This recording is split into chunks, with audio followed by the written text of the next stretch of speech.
역시도 다 아시는 겁니다. 주님께서 이스라엘 백성을 시험하잖아요. 가나안을 향해서 가면서 적과 끓이 흐르는 가나안을 가면서 그 정탐꾼을 보내죠. 근데 여호수아와 갈렙을 믿지 않고 또 항상 이스라엘 백성이 하는 게 타산에 젖어 있는 게 있어요. 이걸 노예 근성인지도 몰라요. 우리 마음속에 있는 죄성 같은 거. 조금만 불평불만 있고 힘든 경우에 하는 말 두 가지가 있어요. 다시 그때가 좋았노라. 이집트 애굽으로 돌아가자. 얘가 카이로죠. 지금의 카이로, 이집트의 카이로. 그다음에 여기 출발한 여기가 이집트 카이로고, 그다음에 예루살렘은 어디냐면 헤브론에서 위에 여리고 옆에 집이 예루살렘이 되죠. 지금의 이스라엘의 수도는 텔아비브잖아요. 예루살렘이 아니죠. 수도는 텔아비브는 이쪽이고, 헤브론 위에 예루살렘. 이렇게 자 이렇게 가는 것이 아니라 하나님이 시험하시잖아요. 이놈들아 왜 나를 믿지 못해? 거기에 장정이 있지만은 나는 너희를 버릴 수 있단 말이야. 무섭죠? 이스라엘 백성들이 원망하니까 너희들 그만 고생 좀 해봐. 시험을 주잖아요. 그래서 이렇게 돌리죠. 여기 안 나와있죠. 만화의 쓴물이 여기에 있고 이쪽으로 돌려가지고 여러분 이렇게 해서 40년간 갔잖아요. 40년간을 왜 갑니까?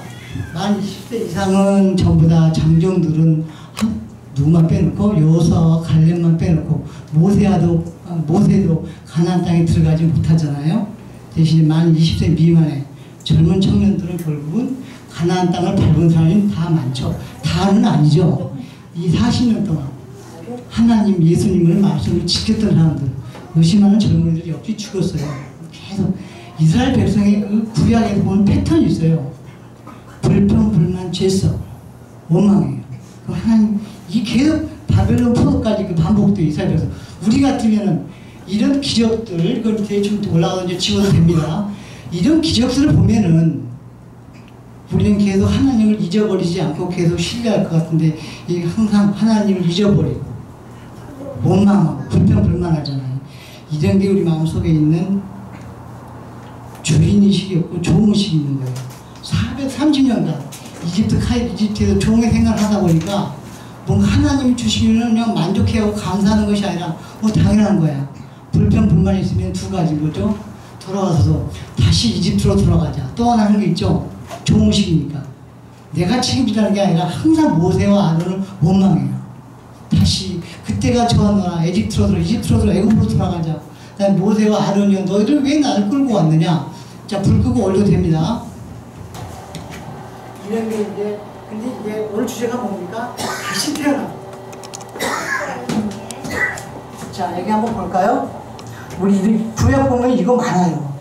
그럼 이 말이 계속돼요. 출애굽기 16장이에요. 보세요.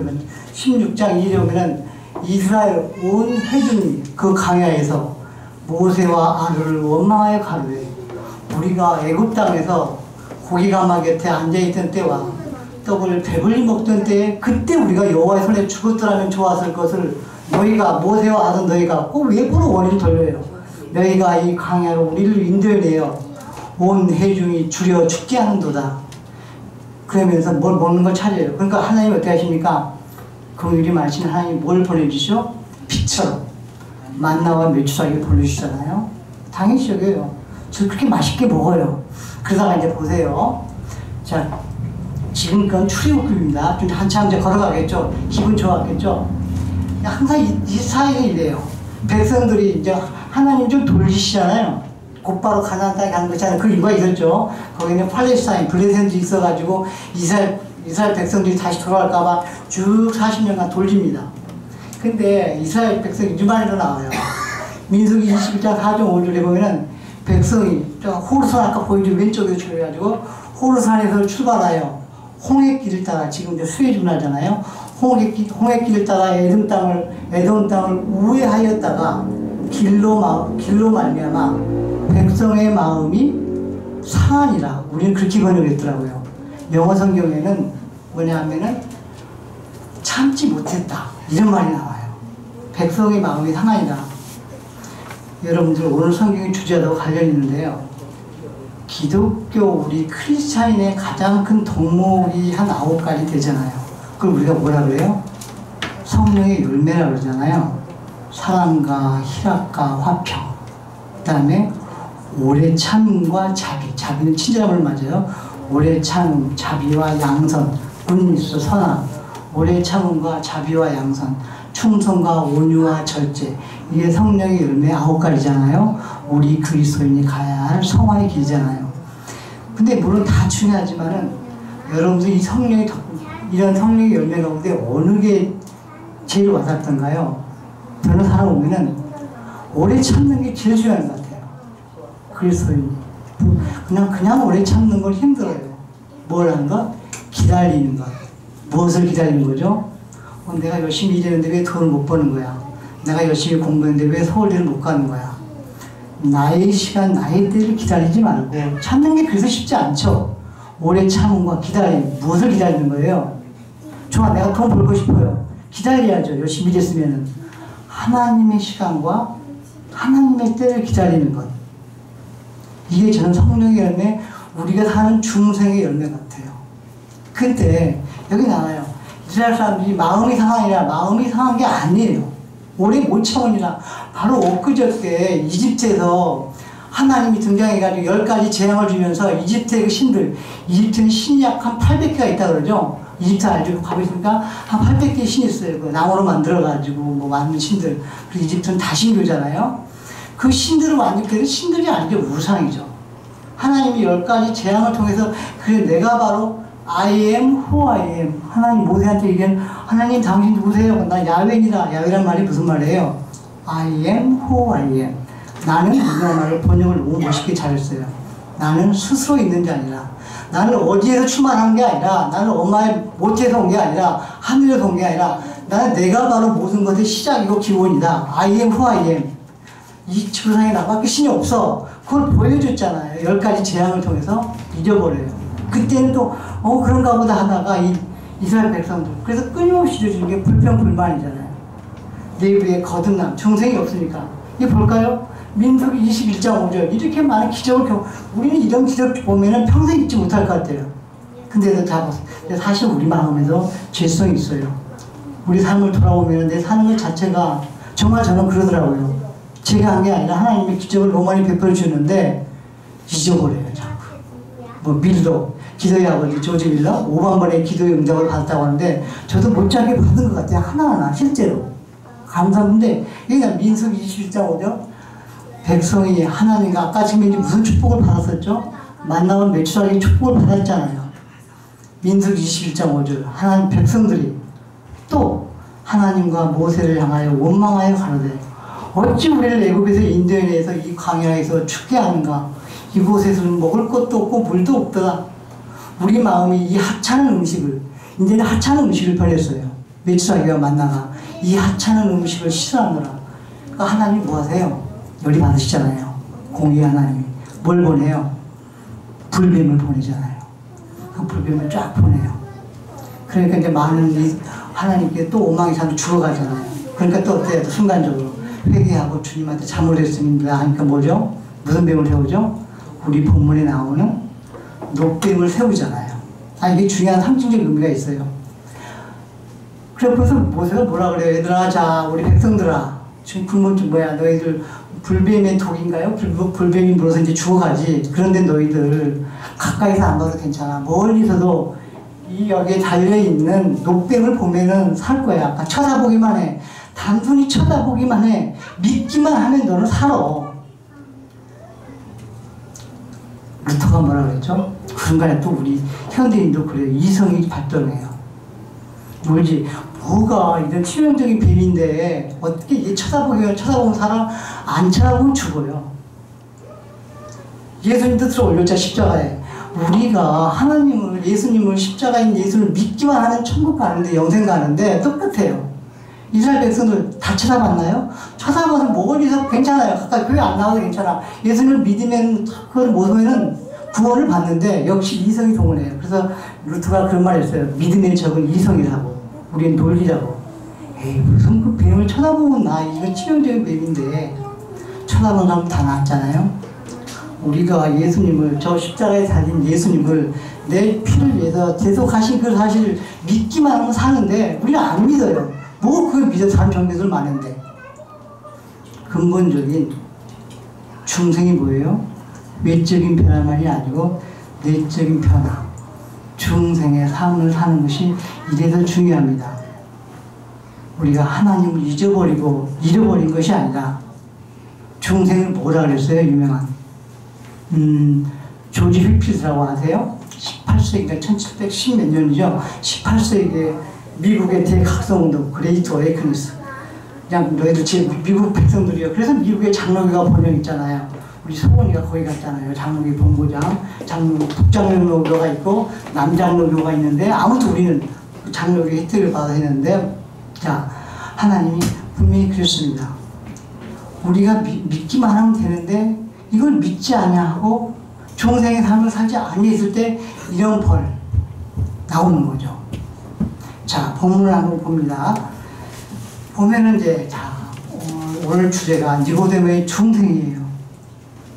중생이 뭡니까? 자, 오늘 밤 찾아옵니다. 우리 신앙을 생각하면서 한 번씩 돌아보세요.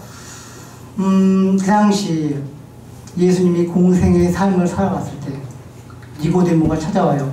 니고데모는 어떤 사람이었죠? 바리새인 중에 바리새인이었고 율법을 가르치는 사람이었어요. 지금으로는 랍비였던 것 같아요. 그리고 또 그냥이 아니고 바리새인 중에 관원이에요. 관원은 뭘 얘기합니까? 그 당시 이스라엘, 그러니까 예수님 영년에 AD 영년에 태어나셨다면 30년, 한 3년, 그 다음에 예루살렘이 멸망할 때가 AD 70년인데 그때 이 예루살렘을 포함해서 이스라엘 백성들을 통치했던, 지배했던 최고 통치기구가 뭐였죠? 우리는 뭐 권력이 세 개로 나뉘어 있잖아요. 여의도에 국회의사당, 국회의원 300명 있고, 청와대 대통령 있고, 행정부는 지금 먼저 사법부는 대부분 있고. 근데 그 당시 이렇게 권력이 나눠져 있는 것이 아니라 하나 있잖아요. 그 통치 권력을 다 가지고 있었던 것이 어디예요? 사내들인이었죠. 사내들인의 멤버였어요. 그럼 그 당시 사내들인 멤버가 몇 명 있는데요? 한 70명 됐다 그래요.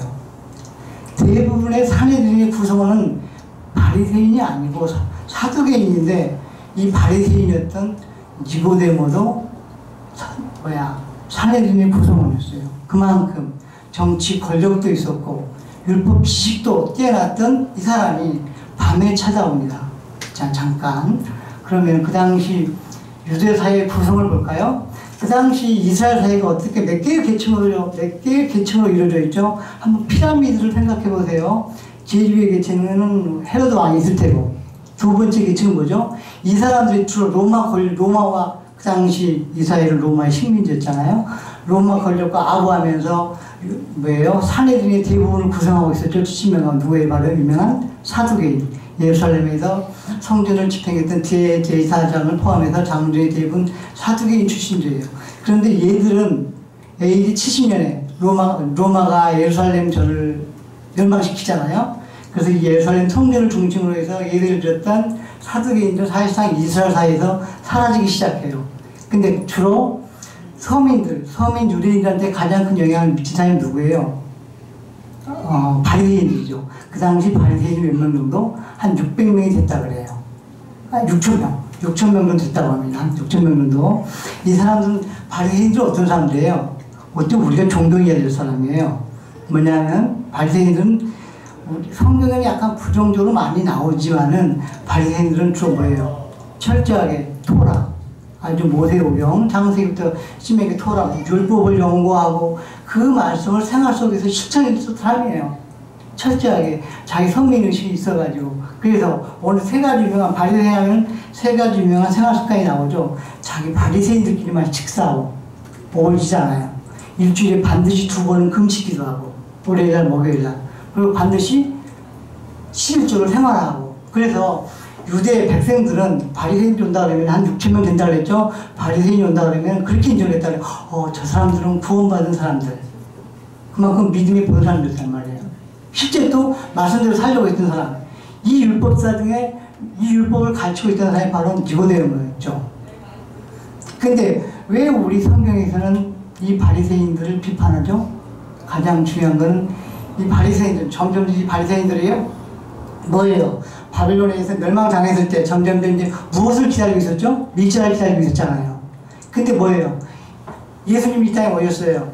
바리새인들은 자기를 생각하는, 자기를 이 바빌론 포로에서 또는 로마에 있는 억압 상태에서 우리를 구원해준 메시아를 기다리고 있었는데, 메시아 사상이 있었었는데 예수님을 메시아로 인정했나요? 아니죠. 두 가지 이유 때문에 많아요. 뭐예요? 갈릴리 출신에서 이방 지금까지 선지자가 나온 적이 없어. 지역 출신을 무시하고. 그러니까 또 뭐예요? 저 친구 예수 지금 어디 가말리엘 문화생도 아니고 우리 지식도 없잖아. 배운 게 하나도 없는데 제가 어떻게 메시아겠어? 그 쟤는 하나 인간일 뿐인데 신성을 보지 못했죠. 이럴 때 바로 뭐예요? 니고데모가 찾아온 거예요. 율법사 중에 율법사, 율법을 가르치고던 라피가 밤에 찾아와요. 왜 밤에 찾아왔을까요? 물론 우리 이제 개신교, 장로교 주석에서는 약간 비판적으로 평가하는데 저는 그거보다는 여러분들은 어느 쪽이 맞을 것 같아요. 그 니고데모가 밤에 찾아오는데 왜 밤에 찾았다고요? 일단 바리새인이니까. 그 당시 예수님을 중심으로 해서 기독교가 점점 커져가니까 예수 기독교를 잡아 죽이려고 했잖아요. 근데 자기도 그 속하는 바리새인인데 왜 밤에 찾아왔다? 대부분의 해석은 이렇게 말해요. 자기가 바리새인이니까 다른 바리새인들 눈치 보이니까 무서워서 밤에 찾아왔다. 이런 소리, 다수 소리인데요. 또는 아니, 니고데모 정도면 좀 더 나와요.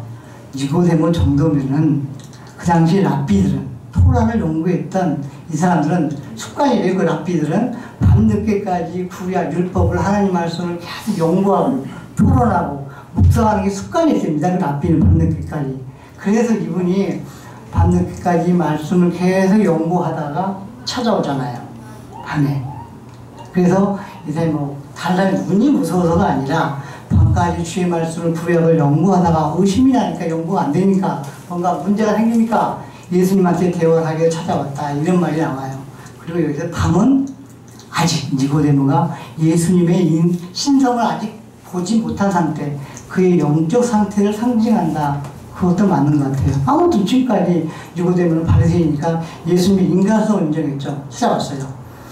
자, 예수님한테 오잖아요. 니고데모가 뭐라 그러죠? 쉽게 말하면 그거예요. Who are you? 당신은 누구십니까? 당신 내가 보니까 분명히 인간인 줄 알았는데 당신이 하나님께서 보낸 선생님입니다. 진실을 위한 보낸 선생님이다. 그렇게 얘기를 하죠.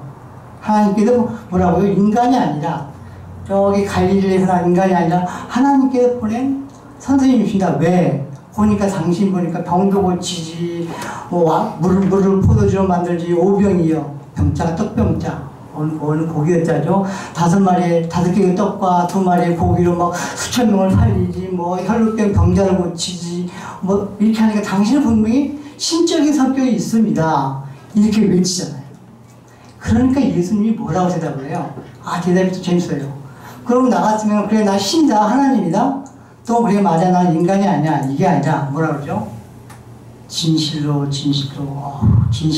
이 신상의 모습이 나타나요. 진실로 내게 이르노니 네가 거듭나지 아니하면은, 다시 태어나지 아니하면은, 중생하지 아니하면은, 조지 휘필드는 이 중생을 뭐라고 해야겠어요? 그 말도 더 맞는 것 같아요. 논문을 보니까는 new birth, 다시 태어나는 뿐만 아니라 새롭게 태어나는 것, 신생이라고 번역해서 뭐 있어요? 네가 다시 새롭게 태어나지 않냐면 뭐라고? 하나님 나라를 들어갈 수 없느니라. 이렇게 말씀을 해요. 그러니까 이제 니고데모가 당황하죠. 아니, 어떻게 다시 태어난단 말이야?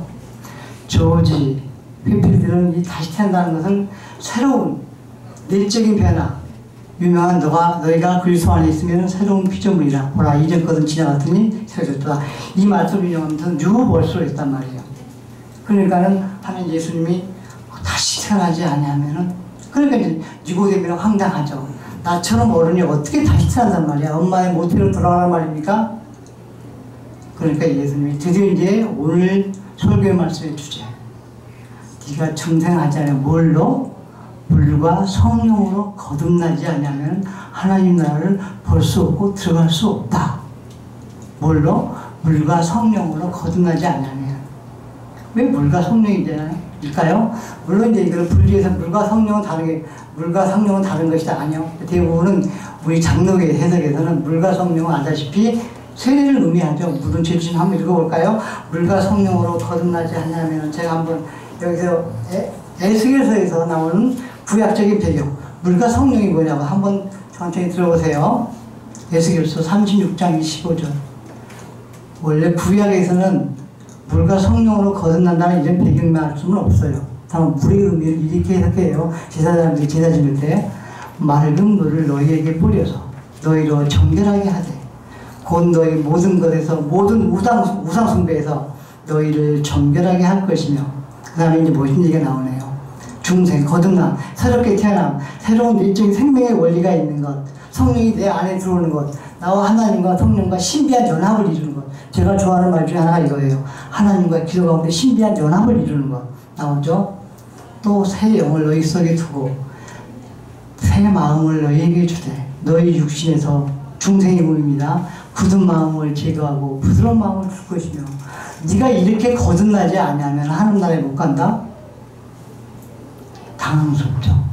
내가 어떻게 다시 봄의 모태로 들어가느냐. 그래서 예수님이 설명하죠. 유명하게 성령은 무엇과 같다? 우리가 우리들의 보입니까? 안 보입니까? 바람과 같은 거야. 바람뿐만 아니라 우리는 성령은 뭐라 그래요? 비둘기에 비교하잖아요. 왜 비교했을까? 여기서 왜 갑자기 세례 얘기하시다가 중생 얘기하시다가 아니 성령, 물과 세례는 좋은데 성령은 좋은데 왜 바람이 나올까요? 아, 히브리어에 성령, 영, 꼭 성은 아니고 홀리 스피트가 성령이고 스피트, 영이나 바람은 히브리어 말로 루하흐. 그러니까 루하흐 단어는 세 가지 뜻이 있어요. 영이란 말이 있고 바람이라는 뜻도 있어요. 그래서 이 언어에 능통하셨던 예수님이 아마 언어의 유의를 했을 것이잖아. 이 말이 참 멋있어요. 언어의 유의. 딱 영을 생각하면서 성령을 생각하면서 바람을 생각하는 거예요. 우리 성경에는 바람이 어디서 와서 어디로 가는지 모른다고 하지만은 우리 대충 알잖아요. 서남풍, 동남풍. 바람의 움직임을 대충 알지만 여기서 말하는 그게 아니라 비둘기처럼 네가 육으로 거듭나는 게 아니야. 어떻게 엄마 몸에서 다시 들어가겠니? 영적으로 위에서 내려나는 비둘기처럼, 바람처럼. 바람의 움직임을 알지만은 그 위에서 내려오는 바람과 같은 존재 아니니? 네가 위에서 영적으로 거듭나지 않냐면, 중생되지 않냐면, 다시 태어나지 않냐면 너 하나님 나라에 들어갈 수 없다. 이렇게 얘기하잖아요. 니고데모한테는 아직 영적인 눈, 영안이 아직 밝혀지지 않은 상태는 굉장히 당황스럽죠. 그래서 다시 태어난다는 게 뭐야, 중생이. 어떻게 합니까? 니고데모 이 선생님이 조용히 아무 대꾸 없이 들어가잖아요. 그 다음에 니고데모 얘기가 언제 나와요? 중생의 삶이 나오잖아요. 요한복음 7장과 19절. 우선 뭐예요? 7장에 나오죠. 니고데모 삶. 그 전까지는 그 토라고 이걸 열심히 연구하고 자기 삶을 믿음 속에서 일치했던 사람이 아직 예수님의 신성을 인정하지 못했던 이 친구가 뭐예요? 아, 하나만 다시 한번 정리합니다. 제가 아까 니케아 신경을 얘기했는데 예수님은 반드시 단성론이 아니에요. 하나의 단자. 인간도 아니고 신도 아니고 뭐예요? 양성론이에요. 우리가 나와 있는 게 바로 사도신경이 니케아 신경이 그런 겁니다. 하나님은 참 하나님이고 참 신이란 말이에요. 이걸 양성론이에요. 이 양성론이 정식으로 인정받은 게 언제라고요? 이것 때문에 수많은 교부들이 죽어왔어요. 아니야, 내가 보니까 하나님은 인간의 모습도 있지만 신성이 훨씬 강해. 그럼 난 죽어요. 아니야, 가연설. 하나님은 가짜로 현자 나타나는 현자죠. 가짜 가연설 의미하죠. 예수님은 기본적으로 내가 보니까 신이야. 인간의 모습에 갈릴리에서 온 거는 그건 가짜 그 마스크 쓴 거고, 하나님 신이야. 내가 신의 모습이 훨씬 세. 내가 믿을 때 그런 느낌은 들 수도 있죠. 근데 이걸 주장하면 곧바로 이단을 들어가요. 우리나라에 165개 이단이 따르죠. 예수님은 참 하나님이고 참 인간이십니다. 이게 인정받기까지는 수많은 교부들이 죽어갔어요. 그게 인정받은 게 언제예요? 우리가 알아두세요. 325년 니케아 종교회의 알죠? 수많은 교부들이 주교들이 참여해가지고 예수님이 첫 번째 니케아 종교회에서 예수님은 어떻게 예수님이 인간이지 하나님과 똑같아. 삼위일체가 인정받은 게 니케아 종교회의 아닙니까? 성부, 성자, 성령은 하나이다. 본질이 동일한 본질이다. 비슷한 본질이 아니다. 유사 본질이 아니고 몇 번씩 얘기하죠. 삼위일체 그 정도 알고 계세요. 동일한 본질이야. 하나님과 예수님과 우리 목사님이 마지막 축조할 때 반드시 성부, 성자, 성령 하시잖아요. 그 사람들은 본질이 하나야. 비슷하지 않아, 절대로. 비슷했다가 막 화형당하고 십자가에 죽었어요. 수많은 사람들이. 실제로 교부들이 그걸 연구하다가 성부, 성자, 성령은 하나다. 삼위일체. 니케아 종교회에서 325년에 인정받았잖아요. 또 하나 뭐예요? 예수님은 참 하나님이고 참 신자. 둘 다 가지고 있다. 양성론. 이런 게 지금 우리 사도신경에 우리가 매일 예배 시작할 때는 사도신경에 다 나와 있는 거. 그래서 뭐라 그래요? 이게 제일 나타난 게 니케아 신경이라고 해요. 사대야 신경, 다른 말로. 니케아 신경에서 이 말씀이 다 들어있어요. 니케아 신경, 우리의 신앙을 교회적으로 고백하는 거. 이걸 하는 게 바로 이제 그건데. 아무튼, 이게 이제 정식으로 삼위일체가 인정된 거는 조심해야 돼요. 그거는 니케아 정교회이고, 예수님은 참 하나님이고 참 인간이시다. 이 양성론이 인정받은 게 언제 그랬죠? 저번에 설명했을 때 말씀드렸듯이 451년에 칼케돈 회의에서 인정받았어요. 예수님 맞다. 참 하나님이다. 참 인간이시다. 양성론을 가지고 있다. 칼케돈 회의에서 이게 수많은 시간인데 그냥 시간이 지나질 않아요. 막 싸우는 거 보면 뭐 치열하게 싸워요. 거기서 지면 죽어요. 자, 들어갑니다. 예수님이 니코데모한테 너 다시 거듭나지 않냐 하면은 영적으로 위에서 바람처럼 비둘기처럼 영적으로 거듭나지 않으면 너 하나님 나라에 못 들어간다? 이걸로 믿지 않으면은 단순히 쳐다만 보면은 영생을 얻는데 이거 믿지 않으면 천국 못 간다? 영생을 영원히 갈 수 없다? 15절에. 그러니까 뭐라 그래요? 니코데모가 참 겸손했던 사람 같아요. 학자였던 것 같아요. 뭐라고 반박 안 하고 조용히 들어가잖아요. 그 언제 나타납니까? 7장에 나타나요. 점점 예수님을 믿는 사람들이 들어가니까 바리새인이나 사두개인들이 죽이려고 그러잖아요. 하인들 보내요. 야 빨리 잡아와. 그러니까 하인들이 가가지고 어떻게 합니까? 예수님을 잡아오는 것이 아니라 와서 뭐라 그래요? 주인님 여기서 왜 그냥 왔어? 왜 예수라는 사람 어디 있어? 그랬더니 뭐라 합니까? 그 하인들이 주인님, 바리새인 우리 주인님 보니까요 이 사람이 말씀하신 것처럼 그렇게 뭐 뜻깊은 얘기 아니고 못 봤습니다. 정말 대단하신 분인데요. 그 열받잖아요 주인이. 뭐라 그러죠? 주인이 바리새인들 주인들이 너도 미혹됐니? 이것들아 저주를 하잖아요. 그때 누가 보면 니고데모가 등장하잖아요. 근데 어디면 목숨을 건 행동일 수 있어요. 다들 예수를 죽이려고 그러고 바리새인들은 그만큼 자존심도 강하고 배타적인데 니고데모가 뭐라 그러죠? 우리 모세오경에 구약에 율법에 상대방 말을 듣지 않냐. 그 행동을 보지도 않고 심판하는 법이 어디 있어요? 일단 예수를 한번 봅시다. 옹호하잖아요.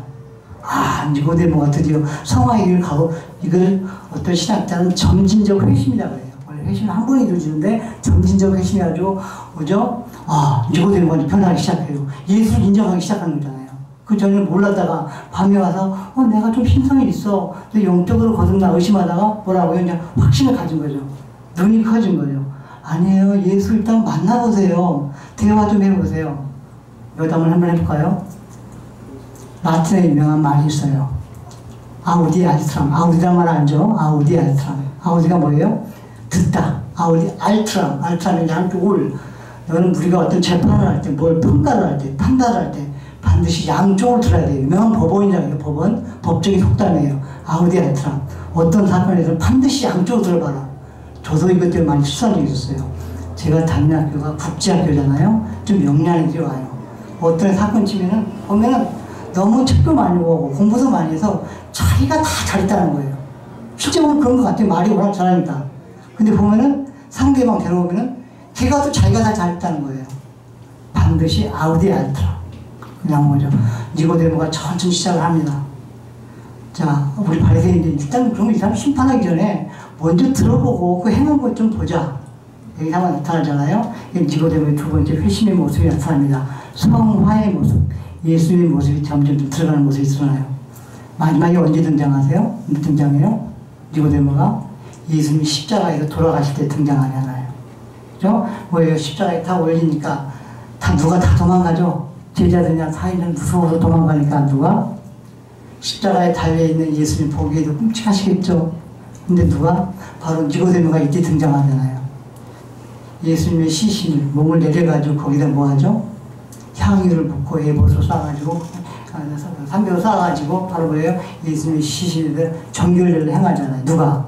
니고데모가. 바리새인이었던 니고데모가. 바로 이런 중생의 모습이 등장하잖아요. 진짜 그 당시에 니고데모가 예수님의 시신을 내려가지고 거기서 세마포 향유를 예쁘게 바르고 세마포로 싼다는 얘기는 이건 거의 죽음을 그 당시 바리새인 중심자리에서 죽음 가고 이게 바로 니고데모의 중생의 모습이죠. 지금 오늘 말씀의 핵심은 중생입니다. 자, 중생은 바로 뭐예요? 우리 삶이 무슨 중심으로? 인간 중심으로, 과거 중심으로, 세속 중심이 아니고 헬레니즘에서 히브리즘으로 바뀌는 거예요.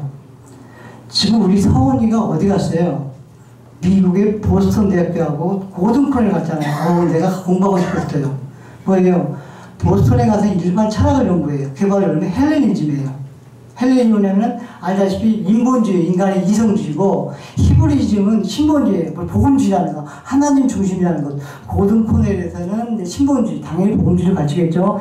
그러나 저도 그래서 다시 제가 나온 신학대학원 여기 아세아이라는 신학대학원 있잖아요. 우리 장로교에서 가장 유명한 신학대학교가 두 개 있죠, 그렇죠? 칼빈 신학대학하고 장로교 장신대학교. 칼빈 신학대학원은 가장 보수이고 조금 진보적인 게 장신대학교죠. 제가 양평에 갖는 아세아연합신학대학원은 그 중간쯤 되더라고요. 교수님도 참 훌륭하시더라고요. 한 20년간 미국에 공부하시고 있는데 여기 중간이에요. 여기는 자, 우리가 보통 장신대나 총신대는 굉장히 보수적인 신학대학교를 하잖아요. 우리가 왜 그걸 배워야 돼요?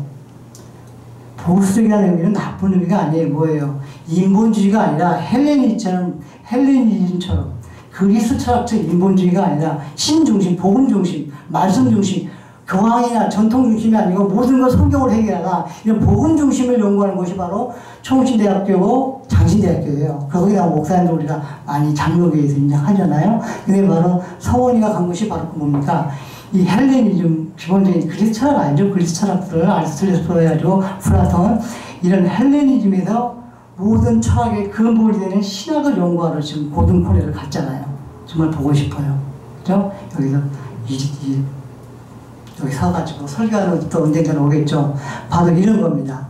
니고데모가 변하는 게 바로 뭐예요? 인간의 이성 중심으로, 율법 중심으로, 말씀 중심으로, 그래도 헬레님 있다가 뭐예요? 히브림 중심으로 있다가 여기서 이제 뭐가 등장한 거예요? 예수님을 보면서 중생의 의미를 깨닫는 거죠. 중생. 나의 삶이 하나님 중심이 아니고, 과거 중심이 아니고, 외부 중심이 아니고, 세속 중심이 아니라 하나님 신본주의, 하나님의 기본이 되는 중심으로 우리가 변하는 삶입니다. 우리가 장로교 또는 감리교 좋습니다. 개신교 목사님 가운데 이런 중생의 삶을 많이 이루는 사람이 있죠. 감리교 만드신 분이 누구죠? 유명한 요한 또는 존 웨슬리아죠. 우리 젊은 친구들 혹시 청소하는 분들 나중에 시간 되면 어디 여행을 간다든지 휴가를 갈 때는 한번 나중에 시간 되면 존 웨슬리 일기라는 책을 하면서 읽어보세요. 이분이 영국을 쫙 평생을 돌아다니면서 매일 말 타고 다니면서 복음화 시키자. 영국이 어떤 사회인데요? 그 성공이라고 해서 카톨릭 중심이잖아요. 전통 중심인데 또 교황 중심인데 여기에 뭐예요? 감리교를 만드신 분이 존 웨슬리잖아요. 저도 작년인가 이 책을 읽었어요. 바로 뭐죠? 존 웨슬리에게 이런 말이 나와요. 이게 바로 유명한 존 웨슬리의 올드스게이트가의 참회, 올드스게이트가의 회심이라는 거예요. 이분이 그 당시 기독교 신자였어요, 당연히. 근데 어떻게 뜨겁게 변해요? 중생을 변해요. 니고데모처럼 어떻게 영안이 띄었을까요? 여기에 일기에 제가 그대로 가져왔습니다.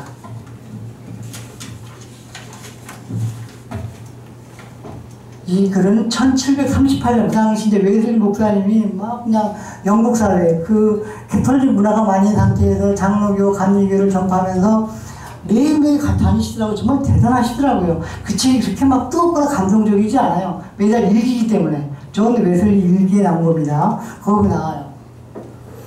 저녁에 나는, 그래서 일기에 그대로 옮긴 겁니다. 저녁에 나는 별로 내키지 않는 걸음으로 올드스게이트 거리에 있는 한 집회에 참석하였다. 그 집회가 유명한 뭐냐면은 그 집회를 이끌어간 사람이 모라비안 그 기독교인들이 했던 집회예요. 모라비안이라고 한번 기억을 하세요. 이 모라비안은 그 당시 아주 경건주의, 굉장히 거룩했던 그런 자기 그 당시에 기독교의 뭐 바리사가 와야 되나 유명한 사람 모라비안파 그 기독교 모임에 참석하셨던 모양이에요. 거기 한 집회에 참석했는데 거기서 한 사람이 루터의 로마서 서문을 읽고 있다. 루터가 뭡니까? 루터에서 로마서가 뭡니까? 로마서는 한마디로 말하면은 바로 뭐예요? 이신칭이라는 거 아니에요. 그게 바로 루터한테 얘기하죠. 케빈한테 이신칭이가 뭐죠? 이자가, 이거 청소년부를 생각하는 얘기합니다. 이신칭이 써 이자, 믿을 신자, 칭, 부를 칭자, 이신칭 뭐예요? 교황의 권위가 아니고 로마의 권위가 아니고 전통이 아니고 성경의 권위로 써이 믿기만 하면 이신칭이 내가 믿기만 하면은 의인이 된다. 의인이라는 말은 뭐예요? 의인의 반대말은 뭐예요? 죄인이잖아요. 내가 예수를 믿으면 네 죄책이 다 용서받고 단순히 믿기만 하란 말이야. 저 십자가를 쳐다보기만 하면 구원되듯이 이신층에 그게 목숨 걸고 한 게 로마서 이신층이잖아요. 이것 때문에 정말 또 중생의 길을 건 사람이 루터잖아요. 근데 이신층이 바로 제가 이 책을 가져왔어요. 왜 어떻게 된다고요? 나의 공로가 아니라 이 책이 뭐예요? 기독교 관용. 꼭 읽어보세요. 우리 젊은 친구들 나중에 지금 좀 신앙이 힘들고 칼빈이 어떤 사람이야? 예종론이 뭐야? 엉터리 같아. 아무 말 듣지 말고요. 이 책 어렵지 않아요. 이게 뭐냐면 기독교 강요인데 존 칼빈의 조직 신학이에요. 하나님은 누구시고 인간이 너무 재밌었어요. 제가 한 4년 전에 두 번째 읽었는데 번역 내가 왜 이 책을 가져왔을까요? 이 원광 그 기독교 강요 책이 상중하 3권이 이런 게 근데 여러 판본이 있는데 너무 번역을 잘해줬어요. 원광을 목사님 기독교 강요 꼭 한 번 시간 되면 그냥 읽어보세요. 번역을 너무 잘해서 어렵지 않아요. 기독교 강요 읽어보면은 이 책의 핵심이 뭐예요? 바로 그거 이신층이에요. 내가 구원받는 것은 나의 선행이나 나의 공로가 아니고 지금도 저기 카톨릭에서 그거 강조하잖아요. 신인 협력설. 우리가 구원받는 건 나도 열심히 사랑해야 되고 내가 선한 일해야 되고 내가 뭘 해야만이 하나님이 도와서 신과 인간이 협력한다. 이런 게 주장이다. 카톨릭에서는. 아니에요. 우리 기독교 장로교에서 그렇다 큰 일 아니에요. 내가 구원받는 것은 오직 믿음으로써 이신층이지 하나님의 은혜로 이루어진 거죠. 그럼 어떻게 해야 되냐? 네가 열심히 사랑하고 즐거워하고 선을 베푼 거는 그건 구원의 열매지 성령의 결과지 내가 열심히 노력해가지고 내 공로나 노력에 의해서 구원받는 거 아니다.